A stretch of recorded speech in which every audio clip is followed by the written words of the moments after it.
Miaka mitatu iliyopita Mungu alinipa nafasi kwenda mahali fulani, kwenda kuhudumia kambi la watoto, kuwafundisha wazazi namna kulea watoto wenye wito. Nakumbuka kambi lile nilikuwa na kipindi mchana kila siku. Asubuhi kulikuwa na mwalimu mwingine na jioni kulikuwa na mwalimu mwingine.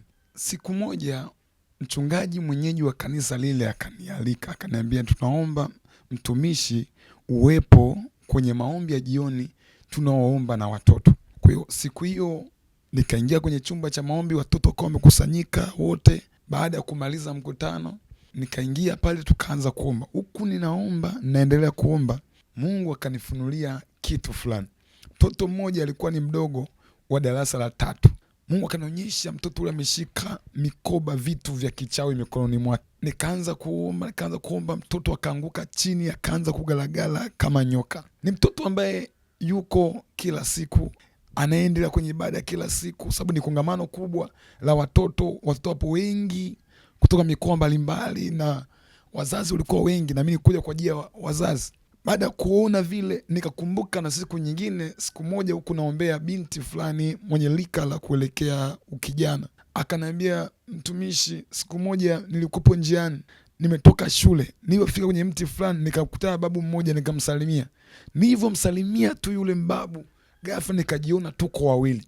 Baada ya kujiona tuko wawili, nikaona mimi nimechukuliwa, mwenzangu amebaki pale amesimama. Ngoja nikuambie kitu kimoja, kuna vitu ambavyo vinaendelea kwenye ulimwengu wa roho juu ya watoto. Kuna mambo ambayo yamejificha yanaendelea juu ya watoto, na kama usipopata ufunuo huu, kuna mambo yataweza kutokea kwa watoto wako au kwenye uzao wako na ukajikuta tu mbona mtoto ameenda vizuri. Kuna watoto wameanza vizuri toka darasa la kwanza hadi advance, wameenda vizuri division 1, division 2. Wengine hawana matokeo mazuri lakini wako vizuri, tabia ipo nzuri. Ghafla tu nashangaa wakifika form 6, wengine wakifika tu chuo, mambo yanabadilika. Nisikudanganye, sio kwamba tu ni mazingira ya chuo, si kwamba tu kwamba alikutana marafiki wa ukubwani, hapana. Kuna mambo ambayo yalianza nyakati ndefu lakini watu walikuwa hawajajua bado. Na leo nataka nikufundishe ndoto 4 hatari ukiota juu ya mtoto wako, inabidi tuchukulie hatua na ushughulikie hilo jambo. Ndoto ya kwanza ni ndoto wa kuota mtoto wako anakula kinyesi. Ajalishi yuko na umri gani, ukiona mtoto wako anakula kinyesi kwenye ndoto, chukua hatua juu ya huyo mtoto, kumwombea na kupata maarifa namna ya kumsaidia. Ukisoma kitabu cha Wafalme wa Pili sura 6 mstari wa 25, utaona kipindi kile watu ilipokea njaa kubwa kiasi cha kwamba watu wao wakaanza kutokosa mavi ya njiwa. Hii inamaanisha kwamba kuna nyakati Mungu anakufunulia mtoto wako atapita kwenye ukame au uhitaji wa jambo kiasi kwamba ataingia kwenye mambo ambayo yatasababisha aingie kwenye aibu kubwa. Kwa mtoto anaweza akasoma vizuri kabisa, mtoto akawa na akili creative. Kuna watoto ambao walikuwa akili, mimi kuna watu nimesoma nao wana akili vibaya mno, lakini adui anakuwa shauna vision kwamba huyu mtoto atakuja kuwa mtu aina fulani. Kwa hiyo adui anatengeneza uharibifu. Fikiria kitu kimoja, Yusufu, kama adui angeleta uharibifu akiwa mdogo, inamaanisha Yusufu asingeweza kuwa waziri mkuu. Watoto wanaweza kawa na maono mazuri, maono makubwa, baraka nyingi. Mtoto hata kama amezaliwa nje ya ndoa, ukiota hii ndoto, pata maarifa namna ya kuomba na endelea kuwasiliana mimi kwenye namba za chini hapo. Mungu atakusaidia na tutaomba pamoja na Mungu atakusaidia. Ndoto ya pili ambayo ukiota juu ya mtoto, pata muda kushughulikia kwa nguvu sana na kupata maarifa. Ukiota mtoto wako anapigana au wanapigana, ndoto hii pia ni hatari sana kwa ajili ya mtoto. Ukisoma kitabu cha Mwanzo sura 25 mstari wa 22, Biblia inasema juu ya Esau na Yakobo, tangu tumboni walikuwa wanapigana. Kitendo cha kuona mtoto wanapigana kwenye ndoto inamaanisha kwamba huyu mtoto maisha yake yatakuwa ni ya kukimbia, hayatakuwa na utulivu, na kupatikanaji wa mambo yake yatakuwa ni magumu sana, itamhitajia fight sana.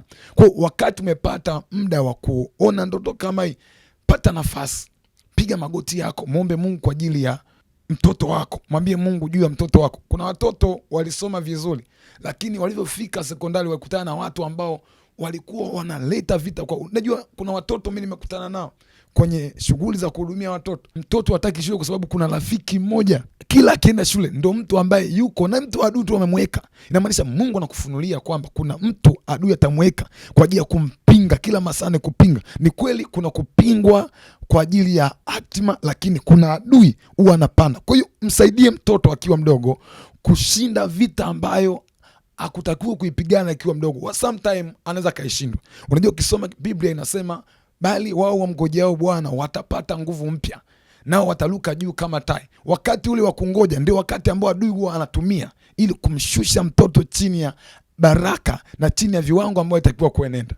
Ndoto ya tatu ni ndoto ya kuota mtoto hajavaa nguo au amevaa nguo mojawapo nyingine hajavaa. Usichukule hii kawaida ukasema labda namuona sana mchana mtoto. Ukiona ndoto imejirudia mara moja mara mbili, ujue ni ndoto ambayo iko na maana na Mungu anasema na wewe.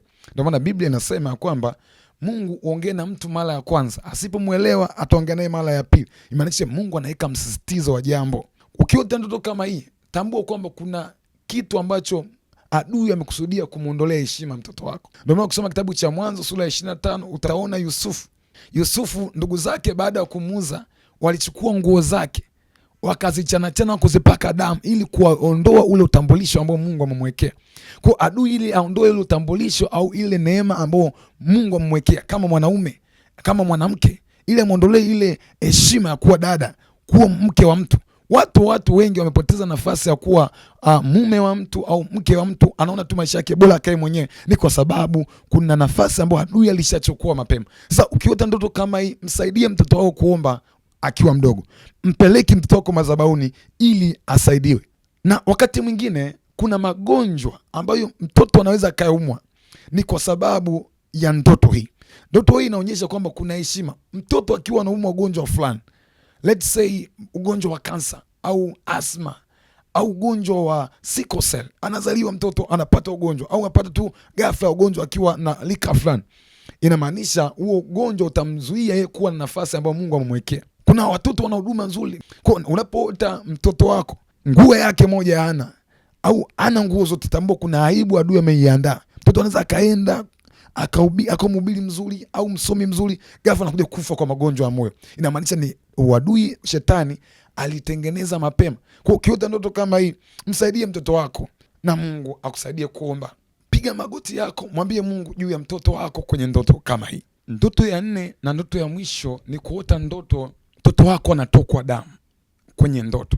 Unaweza kuona mtoto amechanika, damu zinatoka, au unaweza kukuta mtoto wako unaota amepata ajali ukaona damu. Kuona damu utambua kwamba kuna matatizo au magonjwa ya damu ambayo yanafuatilia.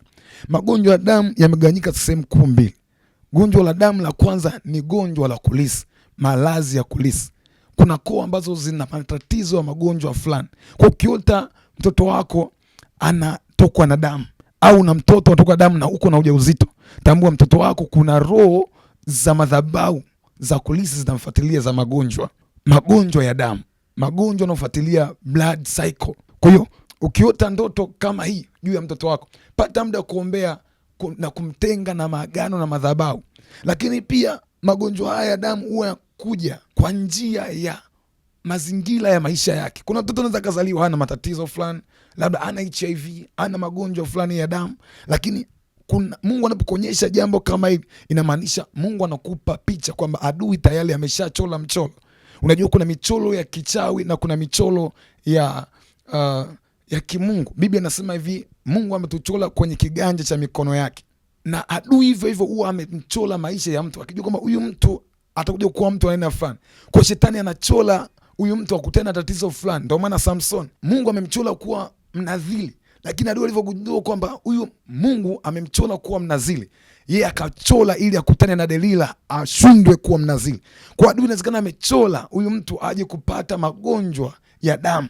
Kwa ukiota ndoto mtoto wako anatoka damu, pata muda kupiga magoti, mtenge na kila madhabahu za giza ambazo zimechola mchoro. Na ndoto kama hii usiombe peke yako, pata muda kuomba na kuhani wa madhabahu, na Mungu akubariki sana.